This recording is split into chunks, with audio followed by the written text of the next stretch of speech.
안녕하세요 여러분, 하늘버스입니다. 오늘도 빠르면서 간단하게 뉴스를 분석하겠습니다. 오늘 영상 제목, 코스피 지수 2000 붕괴, 정부 대응 한계입니다. 원래는 이 영상이 금요일 저녁에 올라갔어야 되는데 코로나19 때문에 제가 집을 못 가고 있어요. 기업에 이렇게 운영 관련된 업을 해보신 분들은 제 고통을 조금 아실 겁니다. 어쨌든 이 영상을 만든 이유는 국가 경제를 상징하는 코스피조차 코로나의 이제 직격탄을 맞기 시작했다. 우리가 이거를 뭘로 해석해야 되는지 요거 말씀드리고자 이걸 제작했습니다. 오늘도 간단하게 진짜 오늘은 간단하게 할 거예요. 시작해 보겠습니다. 코로나19 때문에 정말 난리가 났습니다. 자영업자분들, 중소기업 운영하시는 분들은 지금 자금 확보에 정말 혈안이 돼 있으실 거예요. 원래 돈이 돌고 돌아서 선순환으로 투자하고 이렇게 또 돈을 벌고 하는 구조가 돼야 되는데 돈이 아예 안 벌리니까 운영비만 나가고 이거 돈이 콸콸콸 새는데 살아남기 위해서는 돈을 이렇게 쌓아놔야 된다라는 거 직간접적으로 이미 인식을 하고 있기 때문에 돈 모으는 거 어떻게 해서든지 구해야 된다라는 거 혈안인 거예요. 정말 돈을 쌓아놓고 내가 이 돈 주체할 수 없습니다라는 사람들 빼고 말입니다.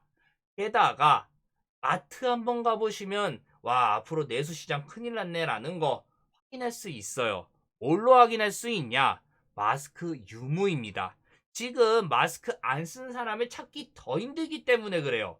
마스크를 왜 씁니까? 바이러스가 내 몸 안에 들어오지 않도록 최소화하기 위해서 내가 열심히 끼는 거 아니에요. 이 말은 나는 내 몸 지키겠다라는 거잖아요. 그러면 지역사회나 외부 활동을 열심히 할 수 있겠습니까? 아니잖아요. 그러면 이게 여파가 돈을 안 쓰고 계속 악순환 될 수밖에 없는 거예요. 게다가 확진자가 이제 이렇게 이동 경로가 나와요. 요새 국민 알 권리 이런 것 때문에. 그래서 또 다른 여파가 발생이 되는데 원주 코로나19 확진자 이분을 예로 들어보면 경북대병원 장례식장도 갔고 예배도 하고 이게 KTX도 타고 내과도 갔다가 마트도 갔다가 여러 군데 갔다라는 게 지금 나와 있어요. 그런데 이 사람이 혼자 간 게 아니라 그 주변 여기에 또 연관이 될 수밖에 없는 구조잖아요. 지역 사회가 다 이렇게 얽히고 설킨 상황이니까. 그러면 여기에 관련된 사람들은 일단 나 이거 걸린 거 아닌가라는 의심 들 수밖에 없고 여기에서 와 나 이거 검사 한번 해봐야겠다 불안 심리가 증폭될 수밖에 없어요. 와 그러면 이거 여기 안 갔으니까 다행이다 라고 사람들 생각할까요? 아니에요. 예를 들면 내과를 갔어요. 그런데 이 내과 와 이제 큰일 났네. 그러니까 정부가 어떻게 해요? 방역을 철저하게 한단 말이에요. 그럼 많은 사람들 야 정부가 딱 맘 먹고 방역했기 때문에 이 내과 안전하겠네. 내가 열심히 다녀야지 다시 라고 생각할까요? 안 한단 말이에요. 찝찝하니까. 이거 혹시? 라는 생각이 머리에 딱 뇌리에 박힙니다. 이 말은 뭐냐? 아무리 철저히 방역을 해도 사람들이 이 주변으로 안 가요. 이 코로나19 사태가 해결되기 전까지. 심리가 그래서 무서운 겁니다. 군중 심리가 한번 작동되면 이게 아무리 이성적인 판단을 해도 이게 먹혀들지가 않아요. 그래서 군중 심리를 제대로 지배한 자만 세상을 정말 많이 바꿨습니다. 지금도 그런 거고요. 그만큼 군중 심리가 작동되기 때문에 내수 아무리 방역을 해도 코로나19가 완전히 해결되기 전까지는 답이 없을 수밖에 없습니다. 시장은 이미 판단을 내렸어요. 제가 계속 말씀드리죠. 코스피랑 코스닥 같은 경우는 이 국가 경제를 상징하는 대표적인 수치이기 때문에 정부가 관리를 한다라고 말입니다. 그런데 관리를 하는데도 이런 수치, 폭락은 아니더라도 계속 하락을 하는 게 보인다? 정부가 컨트롤을 못할 정도로 매도가 많이 나왔구나. 이거 상황이 좀 안 좋네 라는 걸로 파악할 수 있어요. 특히 이천선이 정말 중요한데 이 선을 내놨다라는 거는 이게 코로나19가 이제 여기에 본격적으로 영향을 주면서 자금이 정말 이제 또 경색될 수밖에 없겠구나라는 걸 우리가 눈치챌 수 있는 거죠. 어느 정도냐? 대한민국을 대표하는 기업들은 죄다 파란색이에요. 삼성전자, SK하이닉스, 네이버, LG화학, 현대차 다 파란색입니다. 여기만 그러냐? 파란색이 계속 나옵니다. 정말 다 파란색이에요.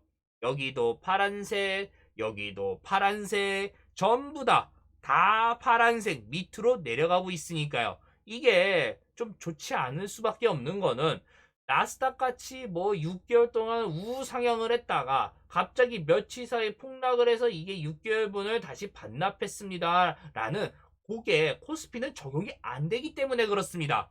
박스권을 계속 유지했으니까요. 박스권 꼭지점 이 위에서 지금 단번에 내려온 거니까요. 여기에서 더 내려가면 난리가 나는 거니까 이제 정부가 여기에서는 이제 받칠 수밖에 없는 거겠죠. 1900선이 이제 중요한 수치가 되었다라는 겁니다. 저번에도 막 이제 난리가 났을 때 한 번에 이렇게 뚫렸는데도 1900은 어떻게 쓴지 정부가 지키려고 했어요. 물론 저만 이런 얘기하는 게 아니라 모든 사람들은 과거의 역사를 다 한번 공부하고 학습을 하기 때문에 2000선이 무너졌을 때 재미나 다양한 분들은 들어갔어요. 그러니 이게 과거의 역사처럼 다시 한번 튀어 올라갈지 안 올라갈지는 아직 모르겠는데 또 시장이 예측한 대로 흘러가지 않기 때문에 변수는 역시 더욱더 커져 버렸습니다. 그나마 한진칼 빨간색이네요. 역시 경영권 이슈가 코로나보다 강하다라는 거 우리가 파악할 수 있는 거죠. 지금 이렇게 코스피가 떨어집니다. 한국 경제가 코로나 때문에 위험합니다. 이러면 반사급부로 발생되는 게 당연히 원화 가치가 하락하고 달러가 이렇게 올라가서 환율이 지금 1200원대로 복구가 되어 버렸습니다. 한국은행 저번에 말씀드렸죠. 금통위가 열리는데 기준금리를 확 내리는 거 조심스러울 수밖에 없다라고 말이에요. 그거를 이번에 보여주었습니다. 신종 코로나 바이러스 감염증 확산 속 경기 대응 차원에서 금리 인하론이 고조됐지만 한국은행의 선택은 결국 동결이었다라고 말이에요. 코로나19 확산 사태가 경기에 부정적 영향을 미칠 것으로 예상되나 지표로 확인되지 않은 만큼 일단 금리를 동결하고 상황을 좀 더 지켜보겠다라는 걸로 지금 되풀이되었다라는 거죠. 그리고 한 발 더 나아가면 사상 첫 1%대의 시대가 열리기 때문에 한은의 고민이 더욱더 깊었다라는 거죠. 쉽게 이번에 선진적으로 이거 큰일 나니까 금리 한번 내려야겠어. 내렸는데 코로나19가 계속 퍼져가지고 경제가 더욱더 침체돼요. 그러면 한 번 내린 게 소용이 없게 돼버리는 거예요. 그러면 또 내려야 돼요. 한은의 카드가 그만큼 빼앗기는 것이기 때문에 우리 진짜 고통스러운 건 알지만 이거 한번 참아봅시다 라는 거겠죠. 대신 한국은행은 경기 지원을 어떻게 해서든지 뭐라도 해야 되기 때문에 금융중개지원대출 카드를 꺼내 들었다라고 이제 이야기가 나와요. 물론 이거 엄청난 카드 아닙니다. 이게 엄청난 카드였으면 금리 인하 이야기보다 이 이야기가 더 많았을 거니까요. 결국은 자영업자, 중소기업들, 그리고 코스피에 관심 있는 분들은 한국은행의 기준금리 인하보다는 이제 추경에 더 눈이 갈 수밖에 없는 상황이 되어버렸어요. 솔직히 그럴 수밖에 없어요. 한국은행이 기준금리를 내렸어요. 그러면 자영업자나 중소기업을 운영하시는 분들이 한국은행이 드디어 우리를 살리기 위해서 기준금리를 인하했구나 라고 생각할까요? 안 한단 말이에요. 직접적으로 이게 오지 않기 때문에 그렇습니다. 어떻게 해서든지 돈이 풀려서 언젠가는 그게 풀린 돈이 나한테 오겠다라는 거는 이야기는 알고 있지만 추경처럼 아예 직접적으로 세금 감면 해줄게. 그리고 이거 임대료 빠진 만큼 내가 지원해줄게. 라는 수준은 아니기 때문에 그런 거죠. 추경 원래는 상반기에 이렇게 이거 심각합니다 라고 내놔도 여와 야가 싸우고 또 줄다리기를 하면서 이게 끌고 끌리다가 하반기에 통과돼 가지고 재정 집행률이 100%는커녕 60이나 70 이 정도에 머물 수밖에 없는 게 원래 패턴이었는데 코로나19가 워낙 분위기가 안 좋고 이걸 갖고 또 싸웠다가는 4월 총선에 폭탄을 맞을 가능성이 높다라고 판단을 내려서 추경이 진짜 빠르게 가고 있습니다.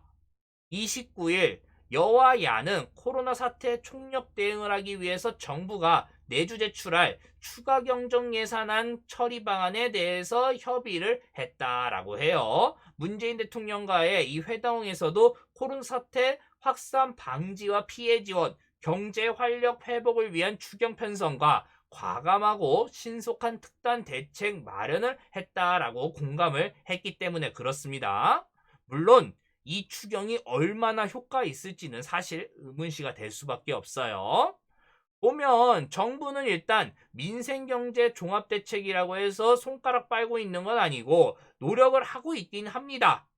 1차 선 조치에서 4조 원, 2차 해가지고 뭐 7조 원, 공공금융기관까지 다 동원해가지고 9조 원을 시장에 쏟아 부었기 때문에 그런 거예요. 보면은 방역 대응 이런 건 뭐 당연한 거고 공항 사용료 감면 이건 당연히 지금 여행업계가 거의 난리가 날 가능성이 높으니까 어쩔 수 없이 살리기 위해서 소상공인 정책금융 신규 공급 돈이 이게 말라가니까 이거 우리가 무상으로 제공하겠습니다 라고 하면 또 난리가 날 수 있고 선례를 만들 수 있기 때문에 이거를 안 하고 대출로 주겠습니다. 그 이야기인 거죠.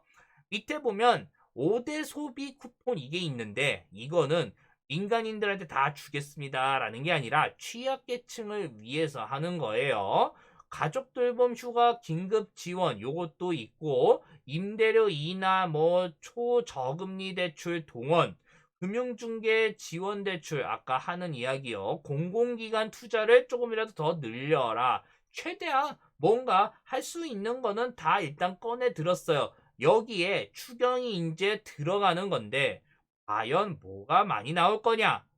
보면 격리자 치료 지원 방역, 다음에 뭐 무상 공급, 임대료 인하 절반에 뭐 부담해 준다. 그다음에 세금 깎아주고 소상공인 중소기업 특별 금융 지원, 특별 고용 지원 업종, 그다음에 온누리 상품권 등등등 이렇게 있습니다. 근데 자영업 하시는 분들, 중소기업 하시는 분들은 아시겠지만 그게 직접적으로 100% 와닿지는 않아요. 언제나. 왜? 이게 그게 딱 와닿았으면 추경이 만능이었기 때문에 수십 번 했을 겁니다. 그러면 시장, 코스피, 이제 정부가 꺼내놓은 카드를 확인했기 때문에 반응을 할 차례예요. 일단 2000선이 무너졌기 때문에 여기에서 이제 터닝 포인트가 될 수 있는 건데 정부의 정책이 그나마 괜찮다라고 판단을 심리적으로 나오고 또 정부가 연기금이나 다양한 자금을 통해서 이렇게 끌어올리면 오늘 코스피 수치가 2000으로 다시 올라갈 수가 있는데 이렇게 되면 일단 좀 경제가 그래도 한번 버티고 다시 쓰러지려고 하는구나 라고 우리가 판단을 하거나 이번 위기 정부가 어떻게 해서든지 총선이나 이런 것까지 생각을 했을 때 코스피 2000은 좀 지키려고 하는구나 라고 해석할 수 있어요. 반면에 2000은커녕 1900 초반까지 다시 한번 미끄러지면 야 이거 1900선도 내놓을 수 있고 1800까지 갔다가 다시 2000까지 갈 수 있겠구나 라는 거 조금 눈치를 채야 될 겁니다. 그만큼 코로나19 때문에 경제의 여파가 정말 무서워요. 게다가 우리나라 수출이 계속 연속적으로 지금 나빠지고 있습니다라는 상황에서 이렇게 반짝 올라갔는데도 코스피 2000이 와르르르 무너졌다. 수출이 잘 되는 그런 시그널보다는 코로나19가 더욱더 강력하게 밀어붙였다라는 걸로 우리가 눈치챌 수 있는 거죠. 그런데 여기에서 한 가지 더 문제는 중국이 지금 2월 달에 제조업 구매관리자 지수가 정말 나빴다라는 거예요. 1월 달에는 본격적으로 코로나 여파가 중국 전역에서 왔다 갔다 이렇게 보였으면 2월에는 이제 진짜 직격탄으로 날라온 건데 이런 수치가 발생이 됐다. 3월 장난 아닐 겁니다. 우리나라도 난리가 나겠죠, 이제. 중국 수출의 30%를 이렇게 비중 싣고 있는데 여파가 한 3월에서 4월, 5월 이렇게 이제 오게 될 겁니다. 시간차를 두면서 오는 거니까요. 한마디로 코로나19가 정말 이제 잘 대처해서 어떻게 해서든지 흘러나갔어요. 하지만 수출이 여기에서 제대로 회복돼가지고 돌아오는 거 아닌 이상은 경제 여파가 더욱더 이제 아픈 상태에서 이제 시작돼서 더 나빠질 수밖에 없다라는 거죠. 코스피 지수 2000 붕괴 정부 대응 한계 요 영상을 통해서 코스피 2000이 정말 상징적인 수치인데 무너졌는데 여기에서 우리가 뭘 확인할 수 있는지 정부가 내놓은 카드가 왜 많은 사람들이 와 정부가 추경했으니 우리 살아남겠네요 라고 그런 이야기를 못하는지 한국은행이 기준금리를 동결했는데 뭐 인하를 하는데 국민들이 별 관심이 없는지 말씀을 드렸어요. 그리고 한계가 있을 수밖에 없는 거는 우리나라의 살림이 다 이제 먹고 사는데 핵심은 중국 수출인데 정부가 아무리 난리를 쳐도 중국 수출과는 전혀 이렇게 뭐 더 띄웁니다라는 게 안 되니까 한계 나온다라는 거 다 말씀드린 것 같습니다. 여기까지 하겠습니다. 이 내용 괜찮다라고 생각 드시면 아시죠? 구독, 좋아요 부탁드릴게요. 이 코로나19 때문에 매일 업로드를 해야 되는데 제가 좀 정신이 너무 없습니다. 그래도 최대한 시간 내서 조금이라도 업데이트를 하겠습니다. 감사합니다.